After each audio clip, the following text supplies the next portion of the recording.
Hey guys, it's Scott with Scotty B Cards, and in this video I want to talk about the Robo Umps and the automated strike zone and how that may impact Major League players moving forward. Obviously, we aren't to the point where Robo Umps will be live in the big leagues in 2022, but it is looming. It's now in AAA, and because it was introduced in AAA, it was used in the Atlantic League, it was used in lower minor league levels. AAA, just like baseball players, once something gets there, they're about to break the big leagues. And we're there with a few different rules. Pitch clock, that will probably change in the CBA. We'll have a pitch clock, is my guess. And there's others. The extra innings thing is going to go away, where it'll be true extra innings again, which is awesome. But one thing that's looming is the automated strike zone. And the strike zone could be different depending on how long your legs are. So for Aaron Judge, his strike zone is much higher than Mookie Betts because Aaron Judge's knees are probably 4 inches higher than Mookie Betts' knees, and so forth. And so the players that really get hurt by umpires, when umpires miss calls, it's generally on players who are shorter and taller than the average Major League Baseball player due to them not having a similar strike zone to what the umpire has been working that night. But I want to discuss what players are actually going to be benefited by having Robo Umps and how this will impact their card prices. So this is the average 2021 hitter. He had a 244 batting average, a 317 OBP on base percentage, 411 slugging percentage for an OPS, which is a combination of these two, of 728. This was the closest player I found to being that average offensive player. And you can see batting average is close, everything is pretty close, and the OPS is exactly that, exact same 728. And that player was Jazz Chisholm. And Jazz was a good player. He had I think a positive 2-3 WAR, good defender, good base runner, but he's a league average bat, and that makes sense when you look at his numbers. Lots of strikeouts, hardly any walks. Got caught stealing the most in the league last year. But regardless, really good ball player, really dynamic. And let's discuss now the slash line per count. And when you're playing in the big leagues, it's not just about the count's full 3-2 and you get a bad pitch called against you, a called strike, and you're out. It's about working the count to a point where you're going to get better pitches for the rest of the count. And you can see this with the 1-0 count. The average hitter is a 331 batting average with OPS of 914. In 0-1 count, it drops almost 100 points and your batting average drops a ton to a 317 batting average and an 838 OPS. But once you get 2 strikes on you, 0-2, you have a batting average of 146, OPS of 384 as you're trying to chase outside of the strikes and you're protecting. You're not really looking to really hit with power like you are when you have a better count. And let's discuss the 1-1 count. That's a 339 batting average for the next pitch and a 912 OPS. Let's say a pitch is thrown and it's clearly a ball below the strike zone, but the umpire calls it a strike. Let's look at the difference that would actually do. So instead of a 2-1 count where you have a 936 OPS, you have a 1-2 count where you have a 408 OPS. So yes, while being rung up on outside pitches and low pitches and high pitches hurts, it's more about working the count where consistently you're a better player. If you're able to work the count and actually recognize the strike zone, you're going to benefit. And that's something we're missing with these umpires who have lots of flaws as they're judging Aaron Judge's strike zone due to him being so tall. And they're calling all these low pitches that aren't fair against him, and Mookie Betts, same thing. It's just one of those tough situations. So let's just show you the 1-1 count situation. This is a 2-1 count. You have Juan Soto, basically who you are. His OPS is higher, but his batting average and stuff is pretty close. And then a 1-2 count, you have 2019 Chris Davis with like the worst numbers ever. So that's the big difference, and that's why umpires do control the game even though they don't look like it. So now let's jump to Statcast. You go to Statcast search and you can enter in here the strike zone you want to look at. So I picked 11 through 29, which are around the strike zone. 1 through 9 is the strike zone, and then 11 through 29 is around. So I want to see on those areas how many of those have called strikes. And then I have that player type as a batter, so you can see these are all the batters who have the most called strikes in those areas that are basically right on the edge of the strike zone. All of these players you're going to see are players who pitchers try to pitch around just because they don't want to pitch down the middle to them. But they're going to benefit the most as the umpires do make bad calls on the edge of the strike zone. So let's scroll down. I'm not going to show you everybody at once because it will take away some of the surprise. Number 1 is Robbie Grossman. And I feel so bad for Robbie Grossman. Look how many pitches are outside of the strike zone that they called strikes. Both sides of the plate, below the plate, everywhere. And I just want to show a couple of these pitches to show you how bad it really is. So you actually can hover over it and it'll show you the count. It's an 0-0 count. It's in the 7th inning and we can see exactly what the pitch is and everything. Here's Robbie Grossman. Here's the pitch. About 5 feet outside, called strike. That's a killer. And then the pitcher knows he can go right back out there and get it again. Robbie Grossman starts trying to reach there, and now his at-bat is basically ruined. So that's one of the examples. Now let's look at the other side of the plate and show you how bad that is. So here's Robbie Grossman again, and here is the pitch. That's brutal. Strike 3 called on that pitch. Absolutely brutal. All right, and then we'll show one below the strike zone for Robbie Grossman. But he was number 1 in the big leagues. He's a switch hitter. He gets hurt on both sides and below the plate. That's like a solid 3 baseballs below the plate.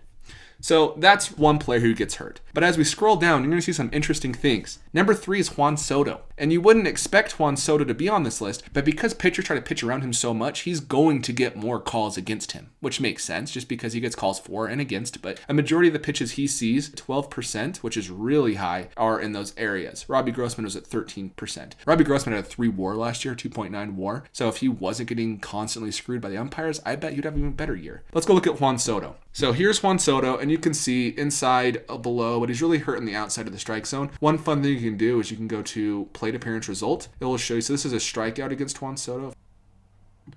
Called strike 3 outside of the strike zone. So Juan Soto would have been helped by an electric strike zone right there because that would have been a full count instead of a 2-2 strikeout. So really obvious. Now let's go look at one of his worst called pitches. 1-0 count, about to be a 2-0 count. Hitter's paradise, boom. Completely outside, called strike. Juan Soto doesn't like it. I don't like it. You don't like it. Now let's go look at Aaron Judge. Aaron Judge is number 5. And he is the one person everybody believes gets the most screwed by umpires. And he does. He really does. And one thing I want to show is his pitch chart may not look that bad. But because he's taller, this doesn't represent his strike zone. His strike zone, the bottom of the strike zone is right there. So everything below where I'm kind of showing is a strike, called strike against Aaron Judge. And I'll show it. So here's a ball that looks like it's in the strike zone here, right? Clearly below the strike zone because this box actually goes to his knees. And it's tough for Aaron Judge as he's being screwed there. But we do get something interesting happening with Aaron Judge. Here is his strike zone. Look how bad these calls are, right? Let's watch one.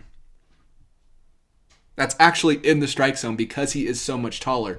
And that was the highest called strike on Aaron Judge this year. He had hardly any pitches above the strike zone called a strike. So he's benefited there. The pitchers don't want to pitch him there anyways because he can crush the ball up there. But he was still getting screwed on the inside and the outside of the plate. We can even see if we go to his pitch results. Here's a called strike 3 that I'm guessing is bad. 1-2 count. Strike 3. That sucks. So Aaron Judge is another one that will get hurt. The player I watch the most is Mookie Betts. And this last year, Mookie Betts, for being a good hitter, he really got really bad calls against him throughout the entire year. And anybody below 50 on this list has a lot of pitches in those strike areas. And Mookie Betts is the 22nd. So he's still really high. And if we look at Mookie, he has a lot of calls on the outside of the plate that are bad and some on the inside that are really bad. But let's look at this one. This is a 1-1 count against Drew Smyly. That's terrible. He's shorter, so that's like almost at his shin. That's really bad. So that's one example. And now let's do this. Plate apparent result. Here is a called strike 3 against Mookie Betts. The bases loaded. They're down by 3 runs. Full count. If he walks right now, then they score a run that keeps the inning going. And this is what the umpire does.